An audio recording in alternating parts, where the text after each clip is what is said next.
I think there will be an avalanche of the contractors and designers and consultants from various countries coming into US markets. And I don't think it's possible to put barriers for a consultant who works from an Eastern Europe on a project in Los Angeles remotely. This idea of risk mitigation for a lot of owners, where there's some kind of comfort level that you feel if you're building a project that you know your supplier is nearby and you can go and engage with them.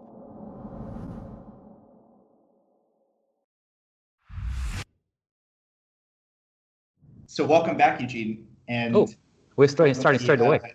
Yeah, it's okay. We like to hop right into it. So it looks like the two of you might know each other. Probably not. I was just trying to remember. I don't think so. Oh man, maybe years ago. I'm not sure. Yeah, maybe. Yeah, well, maybe. Spencer, and a lot of what Eugene and I first spoke about in our first episode, maybe 8-9 months ago, was Probably so. Was a lot of the differences between the European and North American market. And, this is an area Spencer and I have really explored over the months, given Spencer's background with Schuco and the major differences he sees in Germany versus here. Let's just start here. Have any of your perspectives shifted since that last episode, Eugene, or are you a little more optimistic on the industry? I'm not the optimistic on the industry. That's no one can say that about me. I'm the most negative guy, I guess. I have and I'm gonna, because I have decided to, thank you for inviting me, and I've decided to prepare and just to, binge watched all the podcasts over the last couple of days that I have skipped for a variety of reasons, being very busy, but decided to see what really sparks the interest across the pond. And to my surprise, that topic was coming surprisingly often. There was a just recent one with Elliot Benner and Manny Morales that I watched about the overseas glazing, and the one with Helen Sanders, again about how everything is coming, and obviously the one that from a couple of months ago, the one with Spencer about differences in European or German, I think that's practices, and most recently with the Mick Patterson from Facade Tectonics about the carbon. And it's interesting how everyone is referring back still to Europe for reasons unknown to me. And which is more interesting to me, as I'm practicing in the UK exclusively these days, for the last 5 years at least.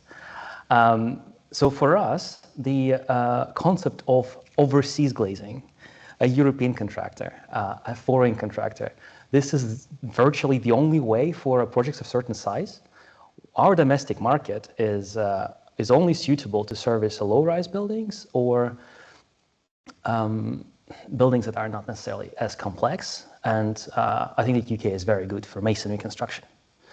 And up until recently, we thought we were good at drawing screens, but the Grenfell disaster pointed out the flaws in it, and I think that we took a massive step back.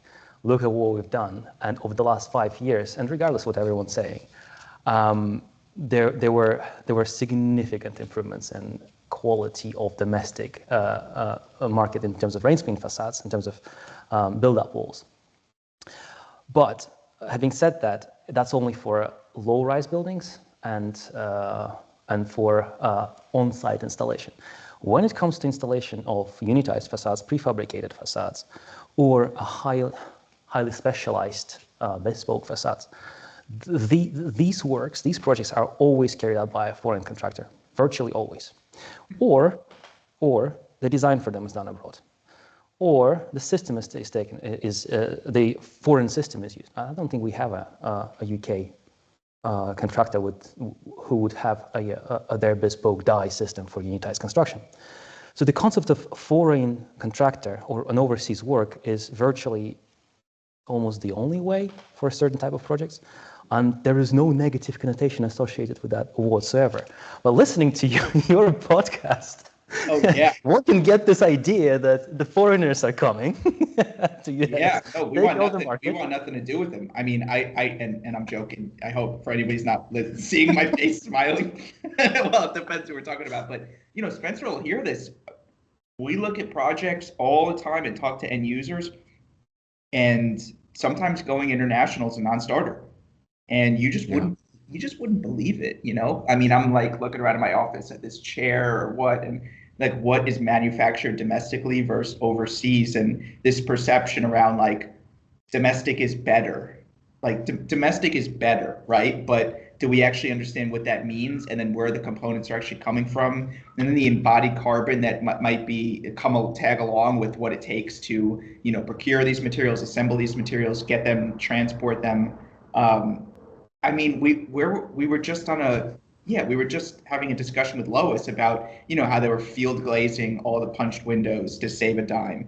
And like, do we understand what that means, let alone what was spent to remediate all of the failing work, but all that additional labor, all that time on a construction site. Um, I'm cursing today more than ever, but like this industry is ass backwards in some areas. And there's a little bit of politicking involved. I get it, and certain narratives being pushed, and you know, certain organizations pushing a certain narrative to, you know, promote their agenda. One thing I'm curious about from the UK market, I don't know much about it.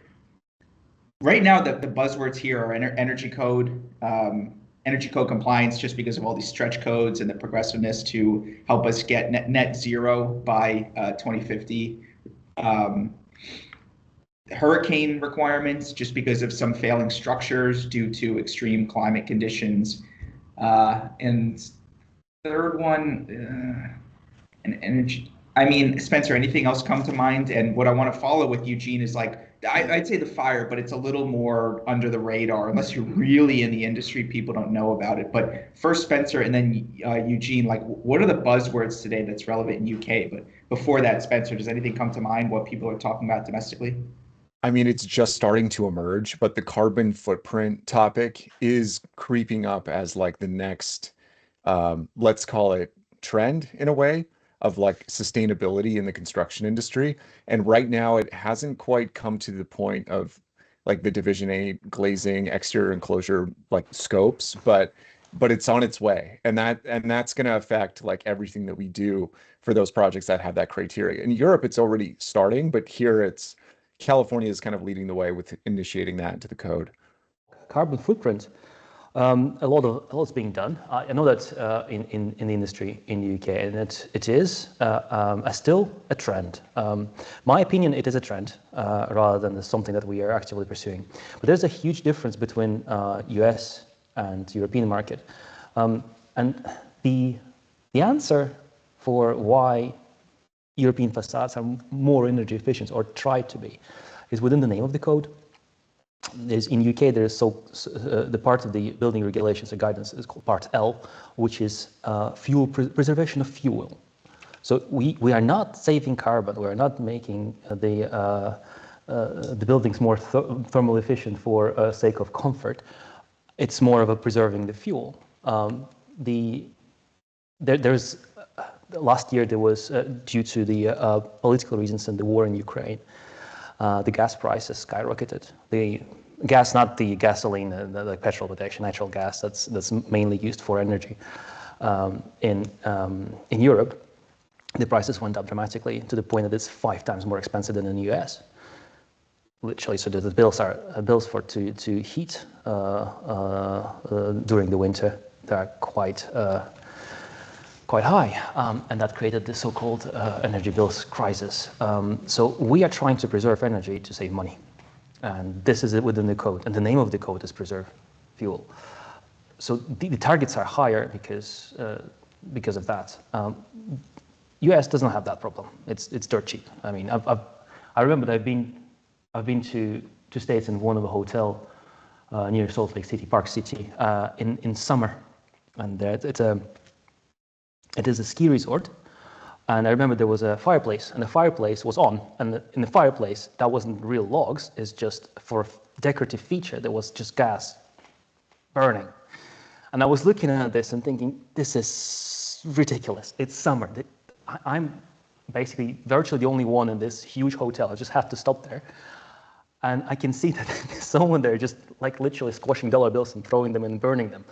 That's how burning it appeared to money. me. But for America, this was nothing because, well, it's free. The gas is free. So Well, of course, the only incentive for you to have a higher energy standards for facade would be trend.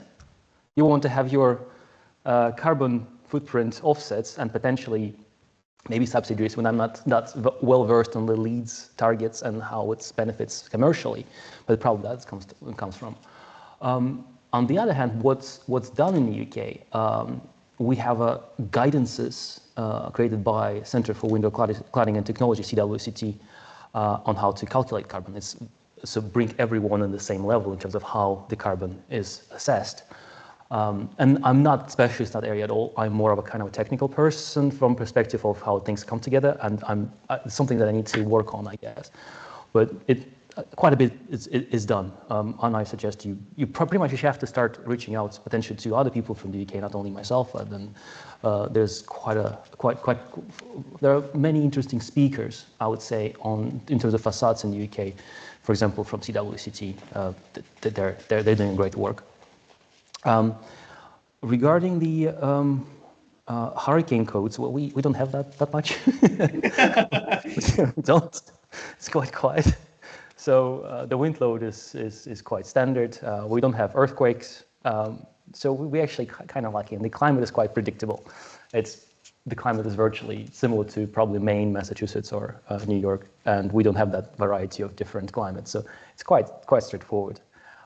Fire is, on the other hand, is a huge topic, and as always has been for the last 5 years. So we are all about that, and yeah. So that's the trends. Then the main trend that we have, one of the main ones, is we have several large players exiting markets. In terms of some exiting markets, are UK markets. Some are going bust. And that's large main contractors. And there's a variety of smaller subcontractors, facade specialist contractors, went to administration, meaning that they filed for bankruptcy. If I would translate that in your terms, there's quite a large number of them. Due to lack of activity, or due to no, not saying that's the opposite. It's interesting. There is no lack of activity. There's quite a bit of work out there. That's how I see it. On the other hand, what just happened in the wake of Grenfell. There was a lot of so-called legacy work, a lot of buildings that need to be remediated for fire safety, and the claims are brought against the people who originally were involved in these projects, and they have to fix it. Some they can fix it, some cannot. And then the main probably issue was it was historic, happened probably after COVID. And again, I'm not necessarily sure that I should be the speaker about it, but that's my take on it. I believe that a lot of projects were underpriced by a large portion of contractors. Is a race to the bottom by main contractors. And the subcontractors took that work on to have a cash flow going.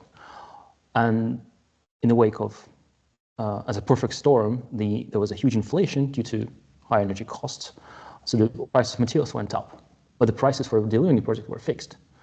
And a lot of people stuck in that on the wrong side of the stick on this race to the bottom. And there's the numbers that I can't find the exact numbers they're coming from, but then I was told that around 200. It's a large number, 200 specialist contractors, facade specialist contractors went bust just this year for UK. And we are very small compared to states, but 200 contractors just in 1 year, that's a huge number. And you can hear every other week someone is going in a report. So and the thing is, there's quite a bit of work out there. All of that work that needs to be remade needs to be done by someone. So do you have a lot of experience working with Schuco systems? Not a lot, but I have some. How has that experience been? Very positive. I really like the catalog because this is it's open catalog. You always can find what you are looking for, and it's all. It's not that I don't want to say that. There's two things. There's two sides of probably the people within the industry who are selling the systems. There are people who have the closed catalog, which basically you have to go to sales representative to find a particular element there. And I understand where they're coming from in terms of yes, we don't want an architect necessarily to take some kind of a detail and just build up the facade. So we like to be hands-on, and also we'd like to register the project early on. Schuco, at least that's how I see in UK, or probably everywhere in the world, have this kind of open catalog. Everyone can access to it, and you have download a certain detail and file, and providing that you know what you're doing, you should be self-sufficient, and that catalog does the selling work for Schuco. That's how I say it. Because, for example, I've used Schuco quite a lot back in the day. I've never spoken to a sales representative. I haven't even had any interaction. Just open the catalog, and that goes to the client. The client already are talking to Schuco way down the line when there's all the work has done. So meet the brains behind the power behind the brains right here on the call. Here's your guy. Not for the UK market. Let's not disregard. We have some excellent team members over there who have done a lot to kind of create systems and make it accessible. But yeah, I mean that's kind of the best compliment you could give, is to say, like, we don't even need to call you. It's like so user friendly. We just pull it out of the book and put it on the building. It's like, great, cool, it works. Yeah, no, I think that's one of the biggest challenges in the industry. It's the tribal knowledge, and I know, Eugene, you do a lot of education through various platforms and mediums. So I kind of started this conversation to see what the buzzwords were, because we can push what's important, we can push what's coming up, but ultimately, like, what gets people's attention. So that's why I asked UK and then aside, what do people care about?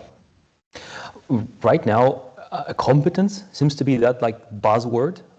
Competence, and not necessarily being competent or incompetent, but an ability to prove competence. And I think I've listened to your podcast with Spencer about 4 months ago, when you mentioned that Spencer had an opportunity to attend a facade engineering course in Europe, right? That's one thing. And I understand that the route to the profession is so random. So you first get into profession, then you get some kind of education. Yeah. At best. So a lot of people have a ton of experience, and that could be valid, but they don't necessarily have something to show for it. Yeah, to prove that, demonstrate that. My girlfriend still thinks I carry around a briefcase with a window catalog and sell it to people door by door. So, it requires a little bit of education. But yeah, no, I mean, it's any city you go to, it's pretty phenomenal what the industry is achieving at scale, engineering wise, and like the daunting task of taking on a construction project. But it's still such a small niche industry. You go to certain secondary markets, and you can probably count on one hand like the specialty contractors and who the players are in the industry. But I think it might be interesting to see like how, now that there's sort of like accountability in the sense of this sort of, we speak about it when it comes to passive house, but like achieving net zero, achieving the climate goals, and gaining awareness as to how much the facade interacts with or contributes to the overall carbon footprint. It's like all of a sudden now people care, like it's relevant. Before it's like, oh, look at that pretty thing on the building, but now it's like, oh, this actually has implications, which I would think would garner attention. But again, like you said, it's we speak about all these cool ideas, and we have people like Mick Patterson on who are super innovative and have made such a dent in the industry in our eyes, but then they end it, and sometimes there's a little bit of a pessimistic outlook, like, oh, but things will always be how they've always been. So I ask that because I don't know if you interact with younger students or have any like mentees and see like a shifting outlook around this industry. With regards to buzzwords and how to get people's attention, the reason why competence is drawing attention of people in UK, and I do believe this will happen to everywhere in the world at some point. We have this so-called Building Safety Act that was enacted by the government after the Grenfell happened as a response to this, and that's stating there in the law now, that you have to be able to demonstrate that you are competent at what you are doing. If you call yourself a salesman and I sell facade, sure, great, show me a paper where you can do it. And no, I have this experience. I mean, I've done great. Says you. Can you demonstrate that? And then it becomes very difficult. So coming back to what sparks attention, there's three things that can spark attention of that we're still kind of animals as people. So we always have to look at what can happen. What would draw a person's attention? Can I eat it? Let me say, can I make money? Will it make money for it? Can it kill me? Well, if I don't be able to demonstrate my job, my qualification, so I'll lose my job. I will not be able to practice anymore, and I will starve to death. So that's what gets people's attention. Again, fire fire actually can literally kill you, and you will go to prison if you are responsible for creating an unsafe building. And the third one is basically, can I procreate with it? So you have to make it sexy. So these three things, if you don't fall in that category, you will not get anyone's attention. So if you want ultimate facade selling 101 right here. Yeah. Can you procreate with the skin? You've seen the Schuco ads in Germany. You know what they're doing. Yeah, I know the way. Yep. Yeah, it's interesting. I think what's really fascinating about that development is it emerges out of disaster, right? Like, and we had kind of a similar event here with Hurricane Sandy that came through and caused a tremendous amount of damage and like insurance claims, and then encouraged this reevaluation of like impact rated facades being adopted outside of like the hurricane prone areas historically, which were in like the Southeast and the Florida market. And it's now moved like up the coast where you now have impact requirements for projects on the coast of New England, right? And that only comes out of that kind of catastrophic event, where you see that destruction and have all those financial claims and all the fallout. So yeah, I don't know if it's going to take that to kind of. That's what I mean. How do you get to the point where it's not some natural disaster like Right. A Drexel student falling off of a fire escape, and all of a sudden now fire escapes need structural inspections by a design professional every 5 years. 97 with the climate crisis, bird friendly, all this, we always have to link it to some emotion that's going to spark some attention, and then all of a sudden that's going to drive change. So it's like to play the game a little bit to make the change happen that we want. But ultimately, like, if I'm being as unbiased as possible, this whole drive to like push domestic manufacturing versus overseas manufacturing, the buildings are being built and construction is commencing and there's construction activity and we can adopt, like, are we going to sit there and like put our arms up and fight it, or do we just like embrace it and find a way to like utilize it and make the most of it and build as sustainably as possible? Like, there's certain inevitabilities, in short, that like we just can't fight. So instead of like trying to be the big powerhouse and put our foot up, like, let's just embrace what is reality. Yeah. I honestly do not know. You're closer to market, but I'm just interested. For example, Schuco probably is a premium material, right? And the premium system. So you would expect it to be a little bit more expensive than an alternative in the US market. So you have to. So obviously you will not be. So you have to create a safer option. Schuco should be then a safer option, let's say, and it has to be a preventing. There has to be value add. Nobody's just paying for a brand because they like it. Better acoustics, they can get bigger operable vents, they can get some specialty hardware, they could, it's it might be, I don't know, if you're going out buying a car, you might have somebody who has a lot of discretionary spends and will spend more on a brand just because they like that brand and they want to be seen with that brand. But here in the US market, you're getting apples to apples comparison, manufacturer A, B, and C. Show me the performance data, show me the and you're going to need to make a really strong case to pay a 10% premium for this guy, just because you liked, their showroom when you went and visited Germany. It's just, it's the reality of the construction market here. It all comes down to numbers and personal relationships. What about risk? From perspective of a consultant, probably you had several facade consultants on the podcast, and I understand you hired a consultant to mitigate potential risks. So the clients usually have very small appetite for risk, and I guess that not necessarily adding value. What client we're talking about. Yeah. No, I mean seriously, the major institutions, small appetite for risk. Yeah. the new developer in a market that's really can't make their project pencil and sees one avenue, they might open their eye to a new path of doing things. Right. What about paperwork? For example, Schuco would probably have everything tested, and in terms of that kind of protects you from potential claims. I do not know.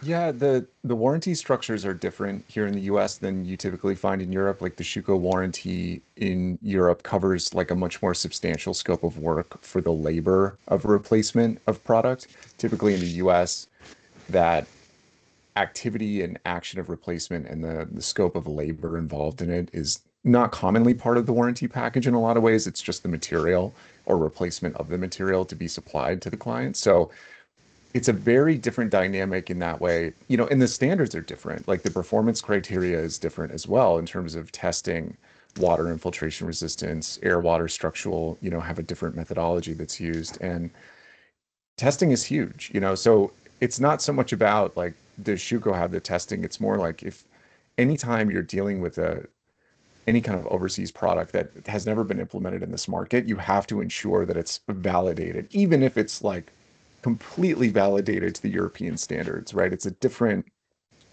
approach. A So, huge you issue. know, Project teams and Spencer keep talking on this. We see it yeah, all the time, that tested systems that have 75 project examples, but if they don't understand the EN standards, they need some type of conversion, or they need an easily digestible document that they can compare to somebody else to mitigate their risk. They don't want to leave anything up to interpretation.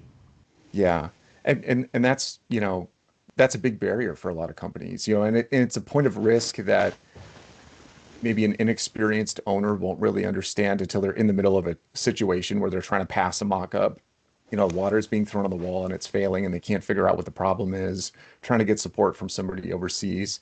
And that's one of these like existential barriers that I think exists in the market, that everyone's afraid of the situation where you're building the project and you need help or you need replacement parts, and now you're waiting on a boat, you're waiting on a container, and it's like the Mm. thought, even though so much stuff gets shipped over, it's just this idea that like you don't have control over the logistics, that you can't drive there or go see somebody and bother them to get moving on something. I think that prevents a lot of people from really, engaging with the overseas product.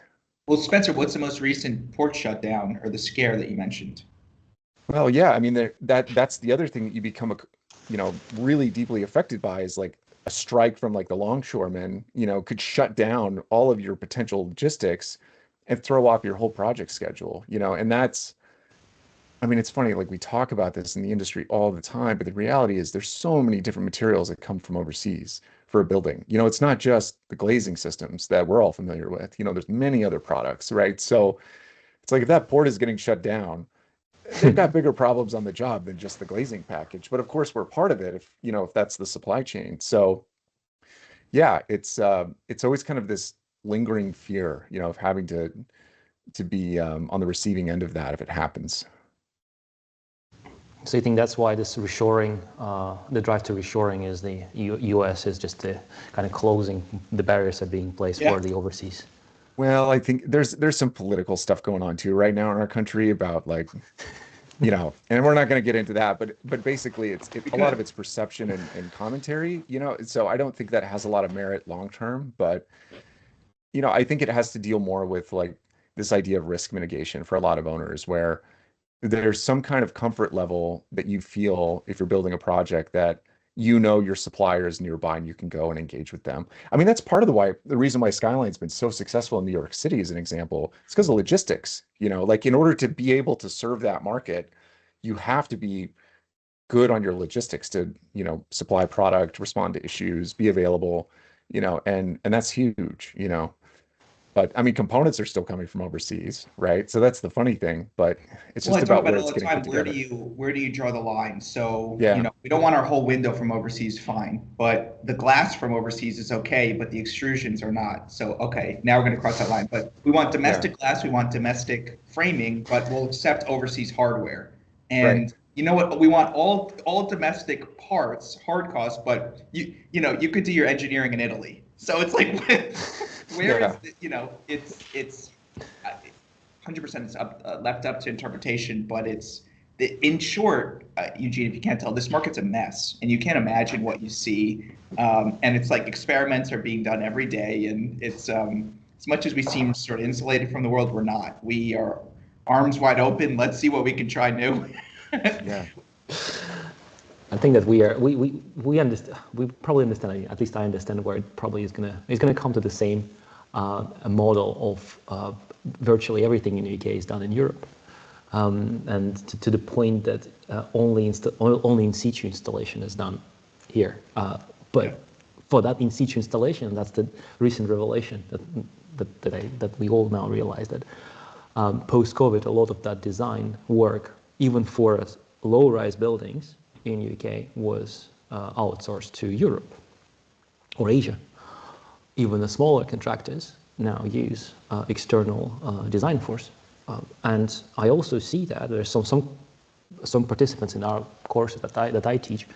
They also ask not only about the UK code parameters, but also just push us towards to translate how it also can be adopted to US standards. We will look into it, and it appears to be quite similar. There's a lot of similarities there. I think that the UK is slightly more stringent when it comes to fire safety, but I think there will be an avalanche of the contractors and designers and consultants from various countries coming into US markets. I think it's inevitable, and I don't think it's possible to put barriers for a consultant who works from in Eastern Europe on a project in Los Angeles remotely. You will not be able to police that. If they will be 70% cheaper than a local force, and that drawing work, you don't have to wait for a lorry. The internet is much faster than that, so you'll deliver that. So this will happen. These people who design that particular building will at some point start introducing their own products that they can be providing from Europe or Asia, and that will be shipped. And so I think that there will be this, and I think this is kind of a global thing. For UK, there's no other way. There's no coming back. There's no such. It's not plausible for me to even imagine that we will set up a top tier facade contractor who would do all the design, fabrication, and installation on the island. No, it's never going to happen in my lifetime. So we are already in that market model where only just that final management and the top management of these companies sits here responsible for the work of others, and they make the decisions, so they are liable in UK. And for that reason, that drive for high standards and competence in designers and manufacturers for the partners abroad also permeates to Europe and Asia. And US will benefit from this eventually, because effectively we kind of over the central London and the northern powerhouses like Manchester and Leeds and Liverpool have created this design force in Europe that is now capable to attack US market, and that was a good nursery for them. Yep. Well, thank you for coming back on, Eugene. Thank you very much. That was fun. It'll be good to regroup next year and find out if any of this actualized. But let's try to keep our head up in the meantime. Yeah, fantastic. Thank you very much for inviting me. It was a pleasure. Thank you both. Yeah, it was great. Thank you. Cheers.